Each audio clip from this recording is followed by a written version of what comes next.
A very good morning, dear children. Let us start with the today's topic. That is, we are going to start with the new topic, heredity and evolution. Because evolution has been deleted from your syllabus, so we'll be only dealing with the first part of the chapter, that is heredity. Before going into the details of the heredity, let us first look at the meaning of the word heredity. That what does heredity means? The heredity, it refers to the transmission of the characters from the parents to the offsprings. That means you all must have seen that we always resemble in some way or the other to either of our parents. Why? Because we have taken or we have inherited the traits from both of our parents. Now, how they contribute to the characteristics, that we will study further. Now, along with this, we always see that we are not identical to our parents, right? There are certain differences between us which make us a little different from them. And these subtle differences which are present in the members of the species, right? You see all the human beings, but all the human beings, though they have the basic body design same, but you can always differentiate between them that who is who. So these certain variations, the subtle variations, that is, they're very minor differences which you see, and these minor differences, they are called as variations. Now, if you look at this picture, you will see the variations. You see the birds, though they belong to the parrots, they belong to the same species, but you see all of them, they do not look alike. Similarly, you have the ladybirds which you see the grapes, and you see the human beings. They are all different in the sense, I'm not talking about the differences not in the body design. The body design is the same, but the minor differences which help us to differentiate between them. Now, how does this accumulation of the variation, how does it help us? Okay, now though the variations, they come when the reproduction occurs, but the inheritance of the basic body design, we all human beings, they have a basic body design that is passed over from one generation to the other. And along with this, the subtle changes always occur which are called as variations. Now, this picture shows you the variations in the human species, and this you can take out, or you can observe these variations very easily. Like the first picture shows the attached earlobes and the free earlobes. Then you have the difference in the structure of the nose, the color of the hair, the color of the eyes. Then you have the height which is different. Okay, then you have the shape of the lips is different. So these are some of the variations which you can very easily see in the human species. Now the next we have is, how does this accumulation of variation, it generates the diversity, and along with the diversity, how it is helping the organism to survive in the environment. See, when the reproduction occurs, the variations are produced, this we all know. And why these variations they occur? Because there are always inaccuracies which happen during the DNA copying. This we have already done in the previous chapter, that is the chapter reproduction, that as the DNA copying occurs, that is exactly not the same. There are minor inaccuracies or minor errors which occur in the DNA copying, due to which the variations they occur. Now, if you look at this picture, on the top you see a bacteria. This bacteria gives rise to two other bacteria when it produces asexually, and there may be certain variations. Now, further, when they reproduce, there are certain variations, right? So, this is how the organisms with the different variations they arise, or we say that the different variants they arise. And as you can see in the end, it is written that these minor differences, they always occur due to the inaccuracies which occur during the DNA copying. These inaccuracies in the DNA copying, they give rise to the variations. Here also you can see the picture where you can see various variations which are there as the organism is reproducing asexually. Now here there is one very important point. Variations are less when you talk about the asexual reproduction. But when we talk about the sexual reproduction, there are more chances of the variation. Why? Because there are two individuals or two parents involved in the sexual reproduction. So the chances of the variation, they also become more in sexual reproduction. Now, do all the variations, they have equal chances of the survival? That means that all the variants which are produced, do they all survive?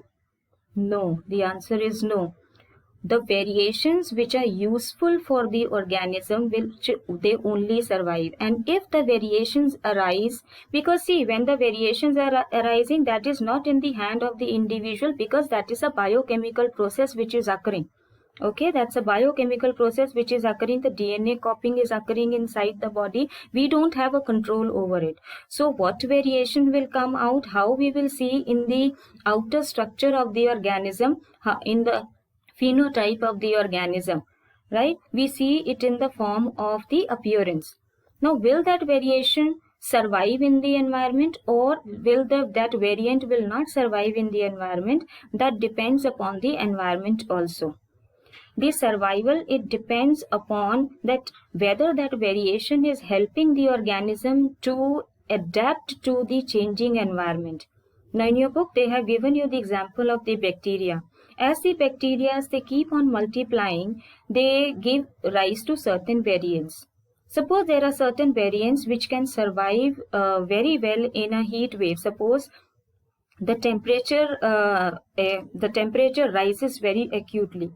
As the temperature will rise, some of the variants will die because they cannot adapt to that high temperature. But the certain variations which are there, certain variations in the bacteria which have come, which are enabling them to cope up with that heat wave, those variations will survive. So we say that when the variations they survive in the nature, they allow the organism to adapt to that change and then to survive. And in some of the process, the selection of the variants is also done by the environmental factors, like you have the long neck of the giraffe, which we see today. Long neck of the giraffe which we see today, that is the variant which is selected by the nature, because the long neck of the giraffe, it helps it to get the food in a better manner without struggling with the other herbivores for the food. Here you have the slide which shows you that suppose here you have the first picture. If you see the beetles. The green beetle which is there, it is selected by the environment. Why it is selected by the environment? Because the predators cannot see these beetles in the bush. Okay, so these variations get selected while the brown does not get selected. Why? Because the crows can easily see these beetles and they can eat them. They can be easily preyed upon by the predators. Okay, then you have, I've given you the example of the giraffe. Now here, as these variations, they keep on getting selected, and these, of course, if it is getting selected by the environment, it is helping the organism to survive better in the environment. And as these the accumulation happens of these variations, eventually what happens, it leads to evolution. Evolution, it means, I'll tell you the definition, that it's a gradual change in the organism which helps the organism to survive better in the environment. Okay. Now, we've been talking about the inheritance for so long, but how do we study the inheritance? How do we say that the characters are taken by the offspring, or the characters, they move on from the parents to the offspring?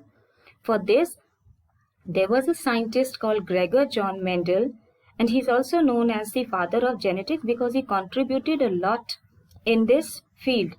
How did he contribute? He conducted the experiment of the garden pea, and he gave us the basic rules of the inheritance, which we'll be discussing in the next class. That is why I told you that he is also called as the father of the genetics.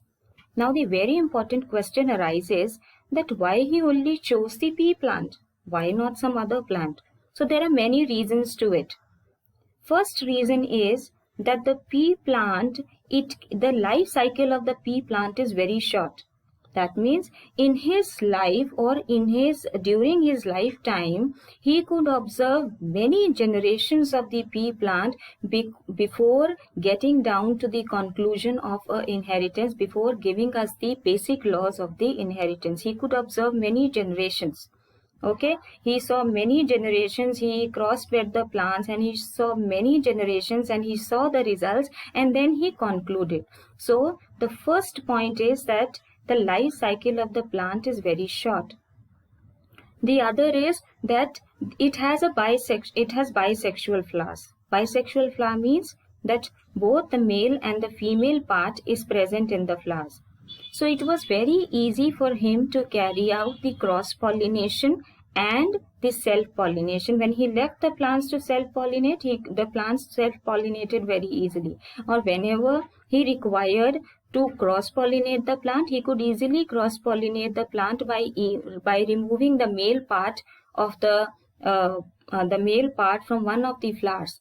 And removing the male part from one of the flowers is called as emasculation. Okay, so this was the thing. The other very important point in the pea plant was that pea plant had 7 contrasting traits. Contrasting traits means that opposite traits were there. I'll give you an example. He saw the height of the plants. Either the height of the plant was very tall or it was very dwarf. So there were only 2 traits considering the height. One tall, one dwarf. There was no midway character between these traits. So this also helped him to see that how the inheritance happens from one generation to the other by seeing the results. Now this pea plant had 7 contrasting traits. Now what were those 7 contrasting traits? Here are those 7 contrasting traits. The seed color. The yellow color was the dominant. Green was recessive. Now what is dominant? Dominant trait is which is seen in most of the population. Right? Suppose he saw 100 plants. Out of those 100 plants, suppose 90 had yellow seed color was yellow, and for 10 the seed color was green. So the trait which is seen in the maximum population, that is dominant, and the one which is seen in a very less amount of the population, that is recessive. I'm sure it is clear. Next is the seed shape. Seed shape, round was the dominant, wrinkled was recessive. Seed coat color, the grey was dominant, white recessive. Then you have the pod color. Pod is the outer part of the pea plant which has the seeds in it. Okay. Yellow dominant, green recessive. Pod shape. Pod shape, inflated was the dominant and constricted was the recessive trait. In the flower position, when the flowers were present on the axial position, as you can see in the picture, that was a dominant trait. And when suppose this is the stem and here you have the flower, the terminal position was the recessive one. And then you have the stem length, as I told you about the height of the plant. Tall was dominant and dwarf was recessive. So these were the 7 contrasting traits in the pea plant which he chose for. And in this there was one more, the color of the flower. Violet color was the dominant trait and white was the recessive one, the color of the flower. So this is about the 7 contrasting traits in the pea plant, and this is the reason. Now here you can see there is no midway character between them. Either the seed color is yellow or the seed color is green. Either the shape is round or the shape is wrinkled. There is no midway character between them. Okay. And here we have what we have studied. The recapitulation. Variations, they arise when the sexual reproduction happens. And these variations are the subtle differences. But when the inheritance is happening, we get the basic body designs along with the subtle changes in it. And these variations, they arise because of the inaccuracies in the DNA copying, the errors which occur in the DNA copying. I hope the topic is clear to you all. All the best, and read the topic from the book also.